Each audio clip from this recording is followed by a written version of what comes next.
علیکم، آج آپ کے ساتھ ایک بہت ہی دلچسپ سمری شیئر کرنے والے ہیں جو کہ دا ریبل پوئم ہے۔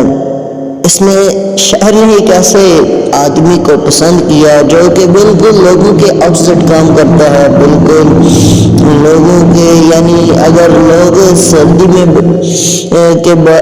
بیٹھے اور دھوپ کا انتظار کریں تو وہ کہہ رہا ہے کہ سردی ہی ٹھیک ہے۔ تو چلو ٹاپک شروع کرتے ہیں تاکہ ٹائم ویسٹ نہ ہو۔ اس سے پہلے آپ نے میرے چینل کو سبسکرائب نہیں کیا، لائک نہیں کیا، شیئر نہیں کیا تو جلدی کر دیجیے اور بیل آئیکن کو ضرور پریس کریے تاکہ میری لیٹسٹ اپلوڈ آپ تک جلد سے جلد پہنچے۔ تو شروع کرتے ہیں۔ یہ ڈی جے رائٹ نے لکھی ہے۔ اس نظر میں شاعر نے نوجوان لوگوں کے مسائل کا جائزہ لینے کے لیے نہایت ہلکا پھلکا انداز اپنایا ہے۔ اس کے خیال میں تمام نوجوان ایک جیسے ہی نہیں ہونے چاہیے۔ ان میں کچھ نوجوان ذہنی طور پر طبعی، ذات اور تخلیقی ہوتے ہیں، دوسرے لوگوں سے مختلف ہوتے ہیں اور ان کا رویہ بھی عام لوگوں سے ہٹ کر ہوتا ہے۔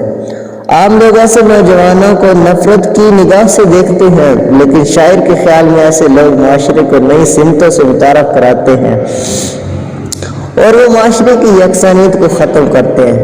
اس نظم میں ایک ایسے ہی نوجوان باغی کا نقشہ پیش کیا گیا ہے جس کی عادات اور خیالات عام لوگوں کی نسبت مختلف ہوتے ہیں۔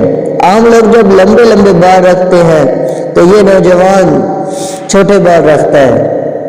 کوالٹی چیک کیتے گئے، رائٹ بھی کیتے جائے گا تاکہ آپ کو آسانی ہو جائے کہ یہ کتنے سٹیپ اس نے بیان کیا ہے۔ جب باقی لوگ چھوٹے بال رکھتے ہیں تو یہ باغی نوجوان لمبے بالوں کے حق میں ہوتا ہے۔ ایک پوائنٹ، جب کوئی بچے بڑے بال رکھتے ہیں تو یہ چھوٹے رکھتا ہے، جب یہ کوئی وہ چھوٹے رکھتا ہے تو یہ بڑے